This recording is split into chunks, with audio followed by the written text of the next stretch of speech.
All right, welcome everybody to our latest Live Motocross podcast. As I'm joined by social media star Jackson Richardson and Liam Owens, Cat Moto Bauerschmidt Husqvarna, fresh off his MX2 World Championship debut in Germany. Before we welcome those two, obviously massive shout out to the sponsors in Fly Racing, Firepower Batteries, Dirt Store, and Fuchs Silkaline for all their support. As without them, none would be possible. All right, firstly, welcome Jats back from the Euro trip, mate. How was it? The podcast has been on hiatus while we eagerly await your return, so it's good to be speaking to you again. Yeah, mate. Yeah, did the big Euro trip. It was pretty sick, eh? Good experience. Got to see a bit of stuff and experience a few things. So, nah, can't complain, eh? Except for the fact of the trip was good right up until I had to leave because then I got crook coming home. I ended up pulling a muscle in my back as soon as I touched down on Australian soil. So no golf was able to be played over the weekend, which was devastating. But no, I'm pretty much fully recovered now from it. But no, overall, good solid trip. Well, mate, hope you can get back into the golf this weekend, mate, because it's been a while for you, that's for sure. And obviously, welcome Liam too. How's life? Thanks for joining us, mate. Fresh off the MX2 debut. Must have been a crazy weekend over there. Yeah, it was a crazy weekend. Thanks for having me on. No worries, mate. Good to have a chat to you. And obviously, we'll start with that. How was it, mate? How was the level, the MX2 World Championship? Obviously, we've spoken about it last time we did a podcast at the MX250. They're pretty similar. The elite level is, the top guys are pretty similar to MX2 pace. So, must have been really cool to go there, experience it, just get a taste for it, mate. Pretty wild track, lots of ruts, big sections, pretty snaky as well. But just the atmosphere and the vibes, how was it all? Yeah, the atmosphere is always crazy in Germany. It's a bit like France and stuff. They've got crazy crowds, especially because Simon Langenfelder is a German and has had the red plate. So when you're going past and he's already hit the finish line and you're going past them, you think they're cheering for you, but it's actually because he's gone over the finish. It was pretty crazy. Yeah, the difference between EMX 250 and MX2 isn't the biggest jump, but they're just all around a bit more put together. Just how they dissect the track and everything and go about their weekends is just on a different level. Yeah, was it like a pretty big level change, like from the EMX guys compared to the MX2 guys over there? Because like from your results on the weekend, man, you held your own up against them. Like, did you did you surprise yourself, or is that where you kind of expected to be in amongst the MX2 boys? Yeah, I kind of expected to do just like a little bit better, just be in it a bit more. Just Mm. I didn't ride the best this weekend for whatever reason. Yeah, whether it was just all new experiences and it was quite hot for a European at least. I Oh haven't yeah, experienced heat for like the last year, and it how was hot did like it 30 get there? degrees. It wasn't that hot, but 30 degrees killed me, man. Oh Um, man, yeah. when you I'm, go through those winter months, as soon as the heat hits, it's the killer. I've never noticed it, but I all of a sudden have a problem with my goggles where I just keep getting sweat on the inside of my goggles. Oh, um, yeah. What else? That was the main thing from the MX2 debut, I guess. yeah. got That's what I to remember. You got to How you got hot to it do was. the technique. A couple of guys, what they do is they get the women's maxi pad and put it on the top bit of the goggle Yeah, to absorb the sweat a bit more. I've seen that one a few times. yeah. I've tried it, but I don't know. Yeah, Still, after I 30 never minutes, tried it because I was yeah. just like, bro, I'm not putting a maxi pad on my goggles, bro. Yeah, everyone gives me weird looks when I'm putting them on my goggles. Yeah. Um, yeah, the MX2 experience was crazy. I think compared to EMX, it's not a huge difference, but it's yeah, just how they dissect the track. Like when you're behind them in qualifying, you almost come in so hot that you'll run into the back of them, but then they start the throttle so much earlier in the turn, Mm. which is creating consistency, and that's how they're able to do it for 30 minutes or put a really clean lap together and drop 2 to 3 seconds on you. So Mm. yeah, that's what we have to chase. Yeah, that's super cool, mate. Did you find you were any more nervous or the pressure was more intense for you personally, mate, or you just approached it like a normal race weekend? Kind of like a normal race weekend. If anything, it was a little less pressure because EMX is your main championship. It's what you expected to do well in. Yeah, MX2 was just about learning, and it can only help for EMX, right? Mm. Absolutely. And is there any chance we'll get some fully dry GPs going on, mate? Because the weather played havoc in those second motos again and during the weekend at various points, mate. You blokes just can't get a break, can you? Man, I don't know. Every GP this year it feels like it's rained. It's insane. Yeah, it's so much rain. Man, And that's crazy. I only got to experience one day of rain while I was there. I got blessed with the weather while I was over there, really? Because at first, like, it was meant to be raining heaps while I was there, but there was only one day where I had like pretty crappy weather where I was. But yeah, it just seems like the GPs every weekend they have at the moment. It just seems Yep. like it has rain. It's like certain years with the Supercross, like some years, like they just get majority rain races. It seems like it's Yeah. a year for that and the GPs. Yeah, it's unbelievable. Like during the week, it's perfect weather. Like, yeah, people are outside tanning, riding their bicycles around, and then turns into the weekend, and it's just pouring rain. It's Oh, cold. Like it's no fun. and those tracks look brutal enough to ride like when conditions are good, but then Yeah, like that second moto at Germany on the weekend, I was watching that going, especially with those because it gets sketchy. You know, like you'd almost prefer it to be a full blown mutter, but it gets yeah, wet enough to where it's sketchy, but it's dry enough to where you still got to do all those jumps. yeah. It's unbelievable. That's what the problem is with Europe. They got so used to the rain, they know how to prep a track for the rain. So it's always rideable enough to be scary. Like it's only one or two rounds this year where you've had to like throw your feet off and try and paddle your way around. Yeah. Every other one, it's just dry enough for it to be really, really sketchy. And it's Oh, yeah, it's pretty wild. oh, The fans were certainly loving it, mate. There in Germany, they go wild. They got the chainsaws, the horns, the flares. You probably, as you were saying, in some of those GPs, you're almost choking for air going through some of those sections. So, how are the fans in Germany? They certainly treat their riders like rock stars, don't they? And it was kind of like a home GP, a second one for your team too, wasn't it? Yeah, it was pretty cool. Like it's good to see the sport is still really big. When you go to some rounds, you feel like, is this even? Do people even care anymore? And then you come to other rounds, and it's just like people are just running out on the track, chainsaws. Like everyone's into it. Like they treat you like a rock star or like you're a football player. So yeah, I think that's quite cool and good to see. Yeah, mate, they certainly go hard. You see all the German riders stopping on like a jump and just they just pour on and want photos and want to grab helmets and goggles and jerseys, mate. Yeah. So hopefully that'll be you in the MXGP of Australia one day too, eh? Yes, yes. I'd really like to come to Australia, but it's I'm not sure if it'll be in the cards this year. man. Hopefully, it'll get a pretty big turnout of that one. I tell you what, you better get ready for the heat if you're going to be coming out for that Aussie one because Darwin in September, that thing's going to be a furnace if I had to guess at that joint. Yeah, that's what I was saying to the boys. They reckon, oh, Australia would be so cool. I said, Darwin's a cool place, but it's hot. Like, Oh, yeah. realistically, if they wanted to put it somewhere for Europeans where they want to see the beach and it's a bit more Oh, European, they should put it like where Coolum was or something. Mm. But Darwin is just like, I think they put it there. It's because what Europeans think Australia is crocodiles, dirt roads, people saying, G'day, mate. they're going to be rocking up thinking they're going to be showing up to Coogee Beach or Bondi Beach or something. Yeah. But They're going to get like the outback experience. they're like, why are Yep. we driving on a dirt road for 100 k's to the track?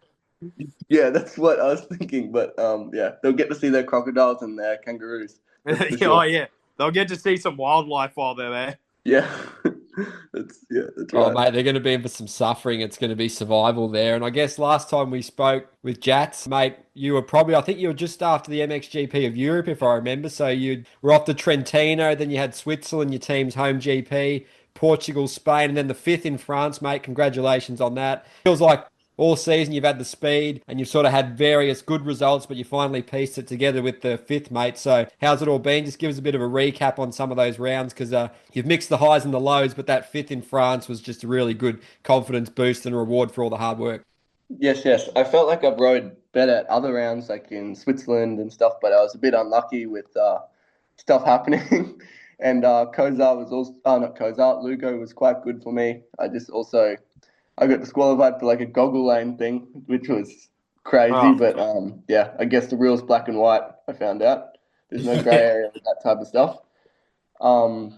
Yeah, it's all been trending in the right direction. It's just been waiting to put it all together. I was stressing out for a bit, but it was good to finally just put two solid motos, even though there weren't anything that blew your socks off. It was good to finally get a good result. And it was also great to have another Aussie just behind me. So it's good that Yeah. we're both climbing up the ladder. Hell yeah. Is there one thing that you've had to like work on in particular, like over those rounds? Like, is there one thing in particular that you feel like you've really had to knuckle down on in order to improve? Like, just like being on those tracks and everything. Like, has there been one thing where you're like, oh, I've really got to work on this in order to improve and get up there with these guys? Um, I would say just when you get a start, it's okay. Like you can kind of almost be 3 seconds slower and survive and get like fifth or sixth. Yeah. But the trick is to have the speed, but also make passes. Like you have to treat them how they treat you, which is just with straight disrespect. Yeah. Just cross jumping you, like setting you up the track, just braking in the main line because I know you're catching and they can't do anything. Like you just got to kind of play a bit dirty. And if you know someone's like that, you just have to go straight. Just have to and saw their front end off any move. chance you Yeah. get. So I think it's about like just getting up to someone and just making the pass as quick as possible. Yeah, and climbing up the ladder when you get a bad start. I'm still struggling with that, but I'm getting there. So when I start 15th, I can at least get my way back in the top 10 at the moment. So I'm striving to just be a guy that no matter what happens, I'm just there. And yeah, Dungey style, have the consistency. Yeah, I'd say that's the big thing. Yeah, nice, mate. Obviously, the aggression needs to be there, which is cool. And how have you been with the bike? Obviously, we spoke last time. You've got a pretty good rocket ship there, mate. So you've been making many adjustments. What are the key areas you're looking for improvement, or you're pretty happy with the overall package? Yeah, I'm happy with the overall package. Like the engine's good enough to win EMX. Like it's a solid bike all around. Like obviously you got a little bit off on the factory bikes. Yeah, they've just got more resources and everything like that. But otherwise, yeah. But my other teammates are getting whole shots just fine, so I think it's just me. So yeah, and my other teammate's 90 kilos or something. So he's making it happen. Doing first gear start, so I can't really make an excuse. So I need to figure it out. We should be good. Man, just got to get those starts dialed in, and then fire, it'd be a consistent top five guy for sure. Yep. By the sounds of it. Yep. It's definitely good though because now I've got my qualifying pretty sorted. If you qualify top five, like you can't really stuff up your start. Like the worst you're going to come out is probably 10th because how the gates are shaped in Europe, like they almost line up from one. If you qualified first, you line up gate one and then gate two, gate three. So normally you can't really get such a bad start if you have a good qualifying. Like you'll come out okay. Yeah, because that's one thing I've noticed about the GP tracks with the first corners, especially they're real sharp. Whereas Man. AMA, like a lot of those are like long sweeping corners. They're not like real tight and they don't funnel down too much. That's one thing I've noticed about the GPs, which does make qualifying like super crucial by the looks of it. Yeah, and it's also, I think, probably a bit of a carnage factor. People like seeing crashes. I think that has to be the reason. Because I'm seeing stuff and I'm like, surely you can't be serious. You don't think people are going to make this around. You don't think everyone's going to make it around this turn. Yeah. They're just like, there'll be a couple of fellas that are willing to throw it in there coming from 30th place. Yeah. Yeah, and the good starters in Europe always come from around 30th qualifying position, which makes it even worse because everyone gets to squeeze. Yeah, because it's all the two-stroke guys. I'll tell you what, I'll have to put you in contact with one of my friends that I grew up racing with here in Cairns. He was a bit older than me. But I tell you what, he was the kind of guy that could go into the corner in 20th place and somehow hole shot it every single time. The dude was just a battering ram. I'll have to put you in contact with him and give you some tips on that sort of thing to improve the starts. Yeah, all right. Sounds good. What are your keys to success for the starts, Jats, mate? You got any tips for Liam? Oh, man, I was a woeful starter, hey. I mean, I wouldn't say woeful. I was just hit and miss. Like, I was brutal with it. I think, I don't know, the main thing for me was, I guess it was technique more than anything. And like, what's crazy? I never did this till like the last 2 years of my career. I never practiced starts, like one bit. Like never practiced them during the week because I was just like, oh, you know what? Like, I'll just go off feel on the weekend. That was my mindset with it. I was like, yeah, I'll just go off feel. Like that's how I'll do it. So I was like, and if you look back at my career, it was like very hit and miss. I could whole shot one weekend, and then I could be dead last coming around around it multiple times weeks after. So I was always just hit and miss with it. I was by no means a starting god, that's for sure. Okay. Oh, awesome, mate. And obviously, how's the vibe in the team there, Liam? Obviously, you get on well with your teammates, do all the training. It's a cool crew. Obviously, Mad's got a good result on the weekend too, and Nico's doing his thing, like you said, mate. So the vibes are high, mate. You're all pushing each other on, having a lot of fun, a lot of laughs too.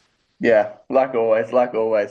We fly to Latvia tomorrow, so I go training with Nico. Mads takes his camper to Latvia, and he starts training up there. So yeah, it's been good. Yeah, that Oh, track's yeah. nice and gnarly too, isn't it? Yeah, it's crazy, this track. It's that's probably one of the tracks that is probably the hardest for at least me as an Australian. Maybe a WA boy, it's probably the closest thing you get to Manjum up. So it's probably beautiful. Because But it's got a pretty hard, it's got a, like, it's fairly soft for the most part, but it's got a hard base to it, that track, eh? yeah, and it's just full gas. Like I think Oh. Manjum up also the same. Just like Latvia's not as bad as Manjum up, obviously, like with the full gas stuff. Because I see the guys at Manjum up, they're almost getting in MotoGP style Oh underneath the my, bars. oh my God. It's scary. I got to get a sample of Manjum up in 2021, and I always hated like motocross tracks that were like ridiculously fast. Like I was just way too afraid to go fifth gear bend.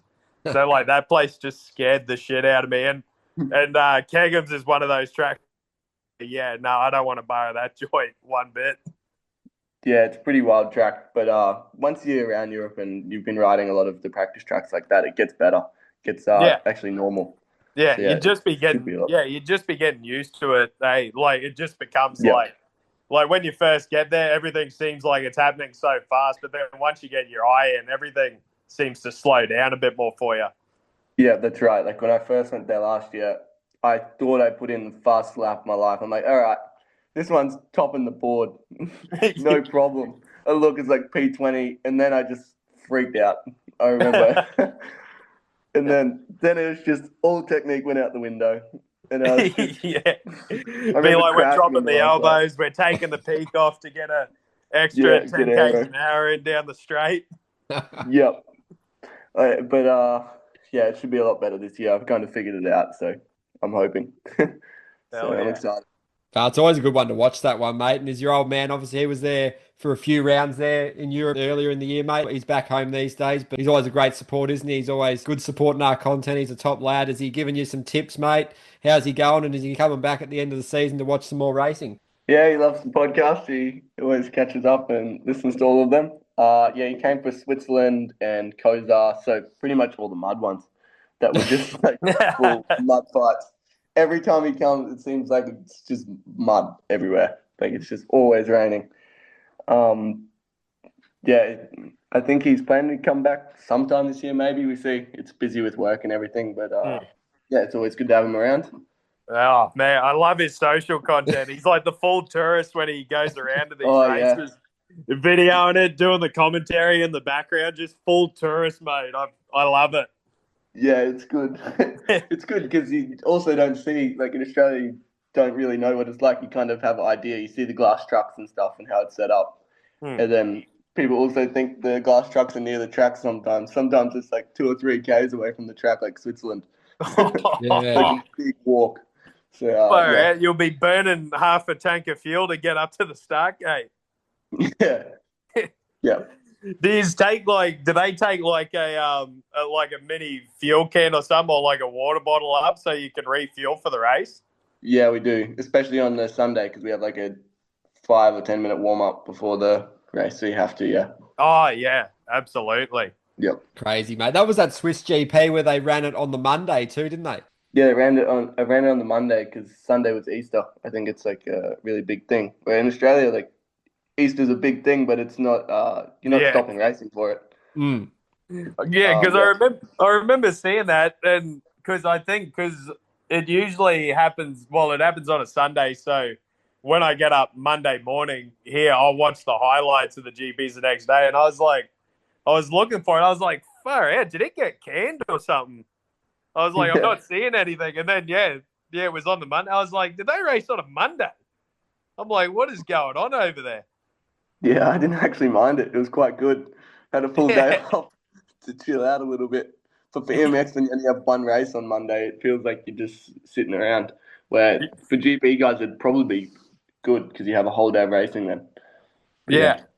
I think everyone just wants to go home at some point too because you get 11 races in a row throughout the season or whatever, and then you just want to go back to your home for a little bit. So, Oh yeah, and and that. Ed was telling me how expensive it is over in Switzerland. So the bank account just would have been getting drained staying over there. Oh man, it's unbelievable. You want to? I think if you're making Swiss money, it's all right. Like in, if you lived in Germany and then worked in Switzerland, if you were able to work that out, it'd work perfect because you're making Swiss money and then you'd be sweet. But otherwise, yeah, you have to be making Swiss money for it to be Yeah, normal. far Crazy out. that. Loose.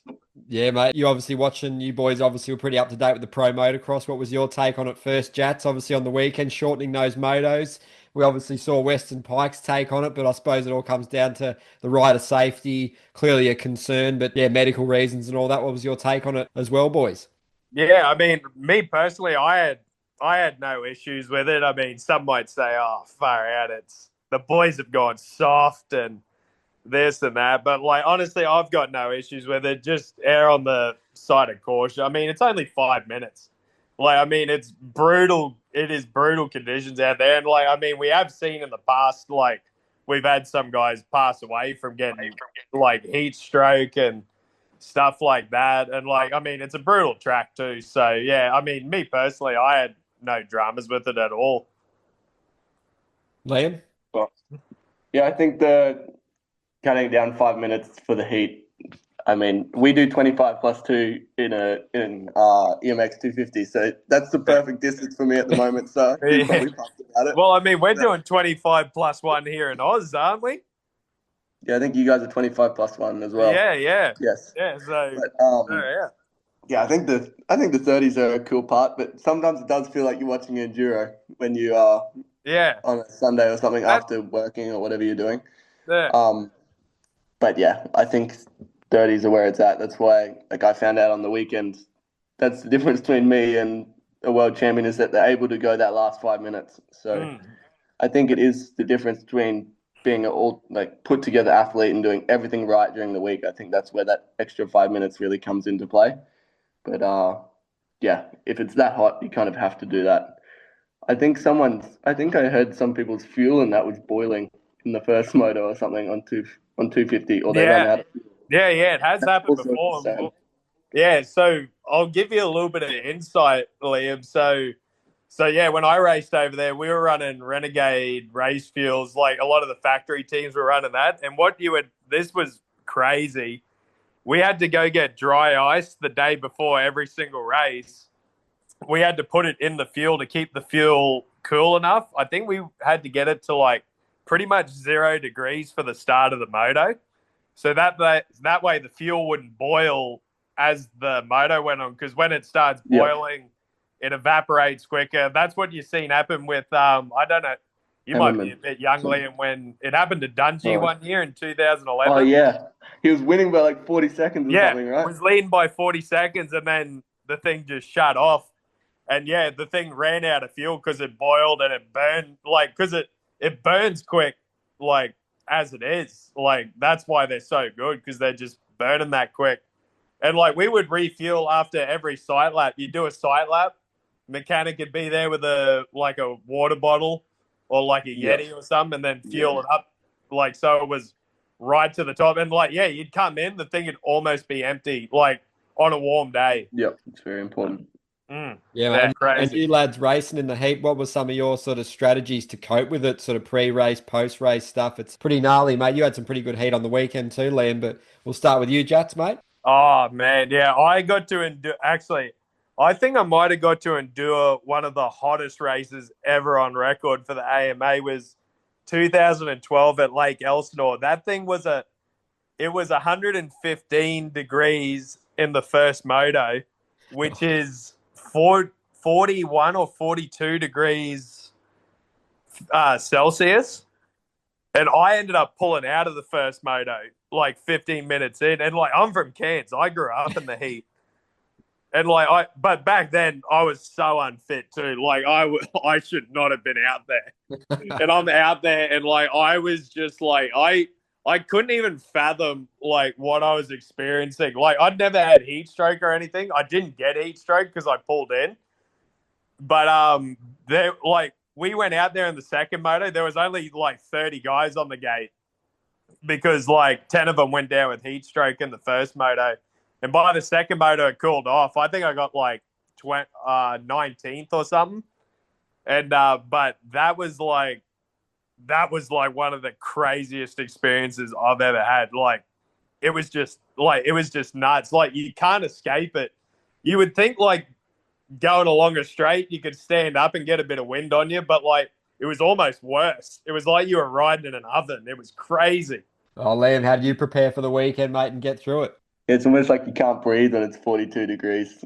Oh, Feels like you're breathing into the oven. Yeah, it's oh, exactly right. you can't escape it.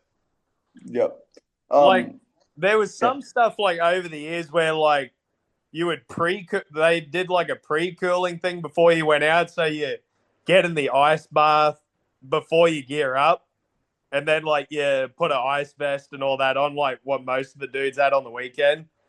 I mean, I don't know. I mean, fitness does play a part of it in it, but I saw like guys that were way fitter than me at the time go down with it. So yeah, I'm not sure. There's no real way to prepare for it. Yep. It's all, I think, a bit of before it hydrating and making sure you do all the right things too, because you can be quite fit, but then if you don't eat enough or whatever, you also have no fuel in the tank. Yeah. Yeah, I think this weekend was, for me, not so bad, but because it was the first hot day of the year that we've had. It's been cold all year, hoodie season. It feels weird to take my jumper off and just wear a t-shirt around. So, yeah, I think that's probably why I felt it so much on the weekend. It was quite hot, but it was only 30 degrees. Yeah, that's a winter's day almost in Australia. So, it was quite funny. But yeah, I've had no real heat here. When we have real heat in Europe, they have like the big hoses after the race. So you like go over the finish and they just spray you with the hose. It's unreal. Unless you have only one pair of boots, then that's no fun. Then it's There was my old trainer that I used to train with in America. He trained a few guys like back in the early 2000s, like a couple of pros, and he said, like, he's like, this wouldn't have worked, but some guys figured, oh, I know how I'll get ready for the heat is like do my usual training and all that, but how I'm going to get ready for it, I'm going to drive my car with no air conditioner, and I'm going to sleep with no aircon on. All right. And I'll just sleep in the heat for the night.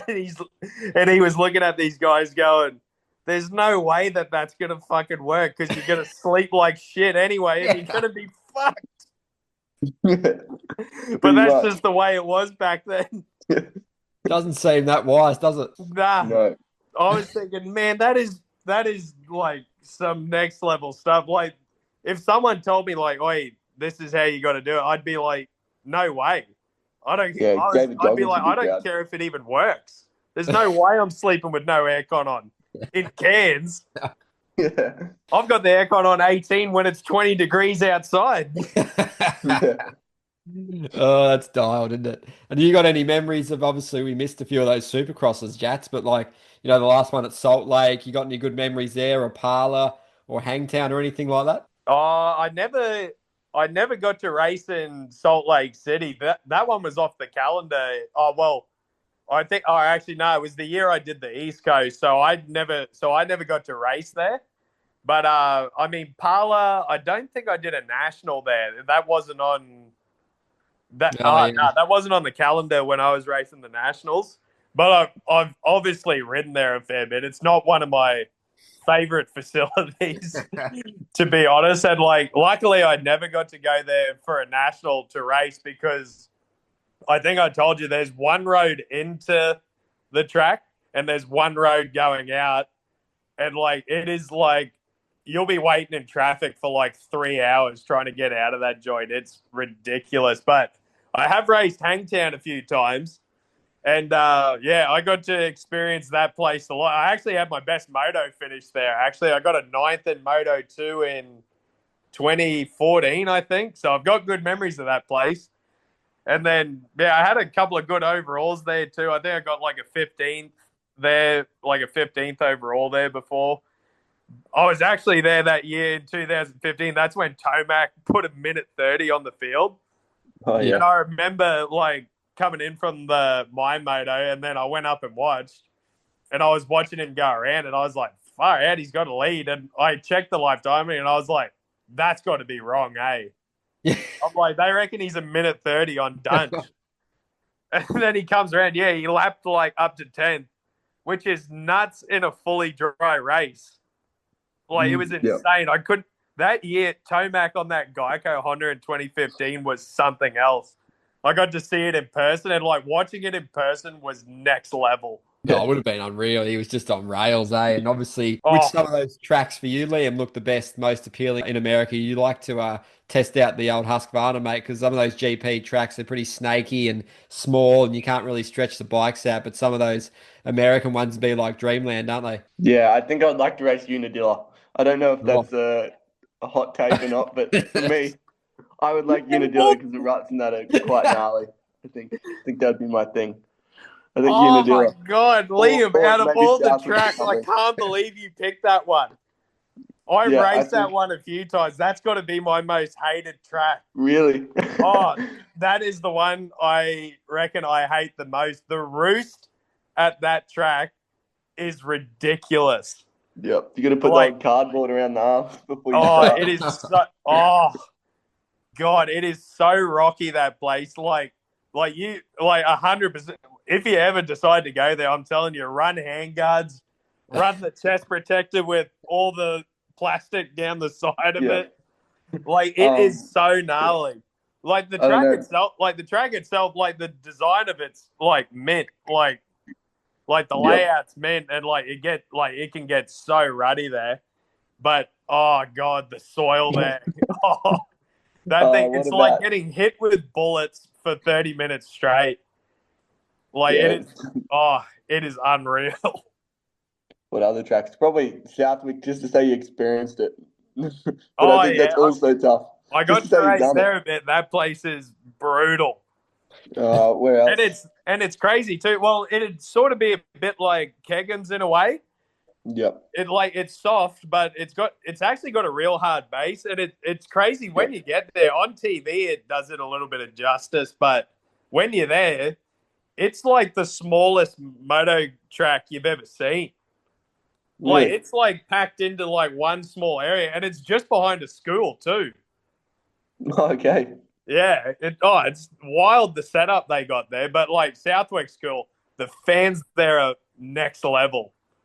Yeah, because it's in Massachusetts, and Massachusetts, like the people over there are like wild. Like, it's so crazy. Like, I remember, this is crazy. This was my first nationals that I went over and did in 2012. So like, Alessi was still racing. This is when Dunge was on the KTM. And we were up behind the gate, like the 450s were about to go out for their practice. And the fans were just screaming at the riders. They were saying, like, one guy was like, hey, like talking to Michael Alessi. He's like, hey, Mike, where's your dad? And then someone else yelled out, Dungy's a virgin. Just screaming this stuff out. And I was like, coming from Australia, you never have anyone like yell anything at you like a fan. No. And I was like, what is going on here? I was like, this is so loose. Like, it was the craziest thing I ever seen. I hadn't even gone out on track yet. I'm like, and this is what it's like? Yeah, I think Oh, it's because you're allowed to drink in America at the track. I don't know if in Australia, I think there's laws and oh, stuff, huh? actually, I It's never probably got, thought of that. I yeah. think you can at some. I know I have at a national before. I know I Yeah. had to cool him I'm not sure if he's when I supposed to, was but I don't know. injured. Yeah. I know I got injured before Coolum, and I was like, "That's it. I'm just getting buckled all weekend in this one." Yeah. Oh, but yeah, my favorite track over there was probably Redbud. That one, yeah, Really? that one's Okay. the go in terms of the atmosphere. Like the track itself is unreal. Like the soil's awesome, and yeah, like the layout's good. I never gave Larocco's Leap a go. I was way too big of a pussy to give that a go. I mean, I was only on a 252, and the 2 years that I went there, or the 3 times that I did it, like they had the big, it was like always the 180. They always Yeah. put the 180 out of it. And I was like, there's no chance in hell I'm making this thing. I'm not even going to entertain the idea of doing Larocco's Leap. Yep. It's unbelievable. You see, like, it's like that with the GPs. Like, during the week, like, you see amateur days or something there. There's just some random guy with a neck brace popping it on a 125. And then, and then you go there for the national or whatever, and they rip it so deep. And then you're going up there full gas, and you know you're not going to make it. And you pull so hard, Oh, and you just make it. And then you're like, I got to do that again and again and again. oh, And you watch some 125 guy, and he gets all this clout on Instagram and everything, and you're like, man, it's not the oh. same. Yeah, Dude, yeah. I mean, Europe's the same in America. yeah, And we just don't have any tracks like that out here. yeah. Like, Australia's oh, nothing. it's so crazy. I'll never forget going over to America when I was on 85s. And like at the time, I was probably one of the top three, like 85 guys in Australia. Yeah, And I thought, oh, you know what? I'll go over there. I remember doing a regional Loretta's qualifier at Glen Helen. I went over there, and there was this massive triple that these guys I was oh battling yeah, with were doing. But like you couldn't clear it on an 85. You had to like frame the down ramp and like land out on the flat. Like yeah, that was the only way you could do it. And like if you didn't do it, if you doubled it, you'd lose like 5 seconds. yeah. Like the The way it biggest was. thing, So yeah, like I remember I was like, far out, I don't want to do that. And my dad was like, you got to do it. I'm like, are you serious? So like, you would just come flying over this triple, frame the crap out of the KTM 85. Like the rims were flat spotted beyond recognition. Like after it was done, but it's like I was like, man, this is what you got to do over here. And like the biggest thing we got in Australia was the extension at Coolum back in the day. That was it. That was the oh, biggest that thing was you sick. seen. Yeah, or Echo Valley, or Yeah. that Yes. was it. That's like as big as you would get. And like even that wasn't a big deal, really. No, Yeah. But then yeah, you get over to these countries and you're like, what the hell are they smoking when they make these things? yeah, man, it's insane. How was the Trentino triple for you, Liam? It was all right. I think I just went out and like, it's a pretty easy jump really because it's only flat out. Like you don't have to time it or anything. Yeah. And they made like this big roller before it, like they never normally do. They made it like bigger than usual to really slow you down. So you had to pull so hard. And I think it was like second or third lap of free practice. I made it the first time. And then the second time I went to do it and it was too late to back out. So I just kept pulling and I cased it and just fully exploded my rear wheel. And then I missed out on the rest of free practice because it was pretty smoked. And then Man. decided not to. But then you have the factory bike, and then you also have the two-stroke guys. The two-stroke guys are hitting it half throttle, like doing it on a side lap. They got to check up for it to make sure they're going to hit the down ramp in the right unbelievable. spot. Yeah, yes. Oh, God. Is that the biggest one you've hit in the GP so far this year, mate? Oh, yeah, I'd say so. The most flat out, at least. There's a lot of, pretty much on every GP track, there's one jump where that's all the bike's got. That French one with the triple uphill. Yes, but that one's good because you have so much speed. That's probably the coolest jump I've ever hit, ever. Just like you feel professional. I know I am pro, but you actually feel like a pro. Like what you dreamed of when you were younger. You come through the roller section, you're on the back wheel, and then you do this big triple, and it feels quite easy. It's really nice. Yeah. Yep. Oh, that's Oh, wild, hell isn't it? yeah. Yeah, but no, we've been wrapping through the time here. But yeah, no, a couple more sort of thoughts on Hangtown, I guess, lads. Jet Lawrence, we'll start with you, Jats, mate. He got the job done. He obviously managed that first moto in the heat pretty well. Knew he would probably preserve some energy there for the second moto, but Tomac was in absolute beast mode, like he's been so many times at Hangtown. But credit to Jet as well, mate. Still not completely comfortable with the bike. Still on the probably fitness recovery as well from that injury, but yeah, he just got the job done again, mate. Super impressive ride, matured, disciplined. The praise is he deserves it, doesn't he? Yeah, oh man, 100%. What a weekend for him. Like, especially like just managing everything, especially with that first moto. I mean, also shout out to Aaron Plessinger for that Oh yeah. first moto performance. I mean, geez. I fell for him at the end there. I thought he was gonna hang on to it, but yeah, just fatigued a bit at the end there, and Tomac just bulldogged it the way through and got that first moto win. But yeah, it was pretty crazy because yeah, like Jet got into third straight away, and I thought he was going to make his way up to him like fairly quickly. But yeah, they seemed to just keep him at bay the whole time. He was pretty much 10 seconds behind him the entire race, and yeah, didn't really have much for him. But then Moto 2 just nailed the start and got out in front straight away. Obviously, Tomac had his issues too, getting a bad start and then going down as well. And then that took the wind out of the sails for him. But yeah, just minimizing the damage and then, yeah, going 2 overall wins back to back and extending the points lead out a bit. So yeah, it's happy days there in the Lawrence camp at the moment. Impressed with that, Liam? Yeah, I'm impressed with that. I did think Jet was going to go perfect season after the first one again because I thought he could only Yeah. get better. I was like, all right, we're on for another one here. And then, yeah, it was good to see Tomac on the pipe, both Yeah. motos. The second one, I was getting excited. I thought he was going to come back through, and then he crashed, took the wind out of sails, like you said. And then I think AP was also riding good, but I think he also got passed last year on the last lap. I Mm. can't remember. So, Oh, I know, man, far out. What a way to have it 2 years in a row, same track, getting yeah, past and pretty it's much hot. on the last lap, But both motos. yep, That's got to sting. yep.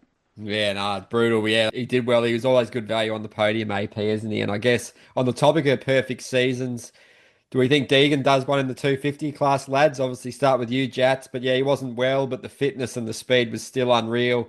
And he was one of those dudes that he can just charge through the field. Only really him and Shimoda can make passes if they get bad starts and really push up towards the front. So another impressive body of work by Deegan, wasn't it, mate? Oh man, I mean, super impressive start to the season. I mean, he's been handling the boys pretty easily. I mean, Shimoda's been there though. He's hasn't been too far off him. Like he's just sort of been around that 10 seconds. Like he hasn't been dominating him as such, but yeah, I mean, it's way too early to talk a perfect season, especially in that 250 class. Like, Mm. especially in that one, like with the field, like with how stacked it is, yeah, it's going to be tough to go a perfect season. I'll be stunned if he's at the halfway point and he's still got a perfect season like going. But yeah, it's just so many things can happen in that class. I feel so.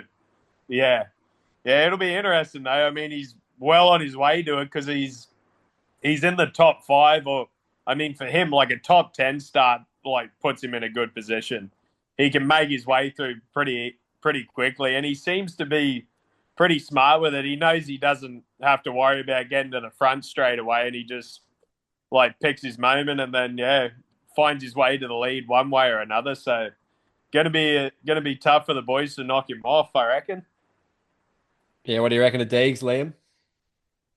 I reckon he's pretty impressive at the moment. Yeah, Yeah, that's all I got to say, really. I think it's definitely a chance of a perfect season, but on 250, it's sometimes even harder because there's not so much margin to make up. Like if you have a bad start, there's just not the power to do it. Everyone else is also on the pipe, so I think that's also a hard thing. But I think places like Red Button, I think he can come from anywhere, even if he has a bad start. But I think yeah. places like Shugle or something, it might be a little bit harder for him to make those passes and get the perfect season. But maybe Southwick or something. A Euro throws it in just because they're sand gropers. But yeah, it's definitely a possibility. Yeah. I could Well said. definitely, like, I can't see him going, like, I mean, I don't know. For some reason, I could see, like, a tip over on lap 1 or something like Yeah. that. And, like, maybe something like that derails the perfect season. But, I mean, yeah, if he doesn't go down off the start, even if he's, like, 15th, like, you got to you got to see him like make his way to the front, like with the way he's going at the moment. Like I it'd think have he to take wins a every fall on overall. lap 1 or something like that to knock him off. Yeah. I think he gets every overall. Maybe not every moto. Maybe that's better to Yeah. call. See, I could see that happening for sure. Maybe not a perfect season, but every overall. Yep. Yeah, it sounds Yeah. feasible, doesn't it? And obviously, as we look ahead to Thunder Valley, you've thrown it in the top 20 a couple of times there, Jats, mate. Keys to success there, the altitude there. The bikes are obviously struggling a little bit more than usual. But yeah, what are your memories of there too? Oh man, that place! I did have some good finishes at that one. I think I might add my best overall there. Actually, now that I think about it, I think I got a 14th there one year or something like that. But that place, like the altitude makes a crazy difference. It's almost like when you're watching something on TV and you just put it in slow motion a little bit, like just the one level back on slow motion. That's how it feels. It's so bizarre. Like it feels like everything just happens like one notch back from full speed because the bikes are going so slow. And what sucks about that place on a 250 especially is like it robs like half the horsepower, but they have some of the biggest jumps you've ever seen on that track. So you got to huck these massive jumps on a 250 with half the horsepower. Like, oh, it's crazy. I never really noticed the altitude in terms of like fitness because you know how like it gets harder to breathe up there and that sort of thing. I never noticed that, and what I found out was it's mainly because like I think if you live there or like if you're there for like a certain amount of time, like a week or so, then you start to notice it. Whereas like, you know, for the outdoors, like with what we were doing, you just come in for the weekend and then leave. Like your body doesn't really adjust to it too much, so it doesn't affect you. It affects some people more than others. Like I know Anderson's had trouble there over the years because he had a certain condition where like his body didn't really like the altitude too much, but for me, I never really noticed it. It's just mostly with the bike. Like it's so crazy, like how much it robs like the power. Like you got to start in first gear, and then yeah, and it's so crazy. You're like battling with a guy up the straight, and it feels like you both are going like 20 k's an hour. Like it's the most bizarre thing. Looks like a fun one, doesn't it, Liam, mate? Pretty cool track still, nonetheless. Yeah, I forgot about that track. I think that would also be on my list. Yeah, Just it's starts it, and everything. it's definitely like I don't mind that. I don't mind the track itself. Like just Yep. riding in the altitude is something to experience. Like Okay. you just feel like you're in first gear everywhere. Like it's nuts. Yep. I think that would be the weirdest part about the power side. But I think for you from Cairns, it'd be all right. You'd be used to not being able to breathe in the summer Yeah, with all the moisture yeah, in the air. yeah. It's weird. Like I never struggled with like altitude sickness or anything like that. I think I went there like 3 or 4 times maybe, and yeah, I never struggled. And yeah, that was one thing I found out later. It was like yeah, if you were like there for like a week or so, for some reason your body adjusts like I don't know, it was some weird way, but like the way it was explained to me, it's like you're better off if you're gonna compete there, just go there like for that weekend, get in there as late as possible, and then like get out. Like that was Yep. what I learned really. No, that's really cool insight, mate. And obviously, as we wrap this one up, obviously, Liam, what are the aims for the weekend, mate, and the rest of the season ahead? Is the podium on the cards? Is that what we're looking at this weekend and getting one of those whole shots? Yeah, I think focus on the whole shots, and then the rest. Actually, done the hardest part is the first 5 seconds for me at the moment of my race. So if I get that dialed, I think it'll all fall into place. And I think I feel like the speed's not so bad. It's just about getting that consistency race after race. So yeah, start will be quite important. I think podium is for sure possible. So just keep with the consistency, keep worrying about riding good, and it'll all come together. Awesome, mate. We'll be all cheering you on from Australia here, mate. And obviously, Jats, what's your weekend looking like? Bit of golf, bit of motocross, and just Yeah. hopefully you're feeling 100% in the back, so you're ready to go. Yeah, well, luckily the back is starting to come good. Been on a bunch of anti-inflammatories and just doing all the therapy, trying to make it back to the links this weekend. So, because I had to take the weekend off on the weekend that's just gone. But yeah, I'm gonna be back on the links, and then I'll be watching everything this weekend. Be watching the moto. I'll have to get up early as shit if I'm gonna be watching Colorado. Oh, actually, it's not that big of a time difference. I think it's only an hour or so. So I think coverage will start at like 5 in the morning. So that's not too bad. Yeah, it should be a cracking weekend of racing across the globe. And obviously, thanks again for joining us, lads. And all the best for the weekend. Liam, mate, in Latvia, hope you crush it. And obviously, Jats too on the links. Hope you're feeling up to it. And yeah, we definitely look forward to catching up again, lads. Big shout out to the sponsors in Fly Racing, Firepower, Dirt Store, and Fuchs Silkaline for all their support. Big shout out to the fans for listening to these podcasts and their support. So all the best, lads. And we look forward to catching up soon. Hell yeah, mate. Sounds good. No worries, lads. Have a good one.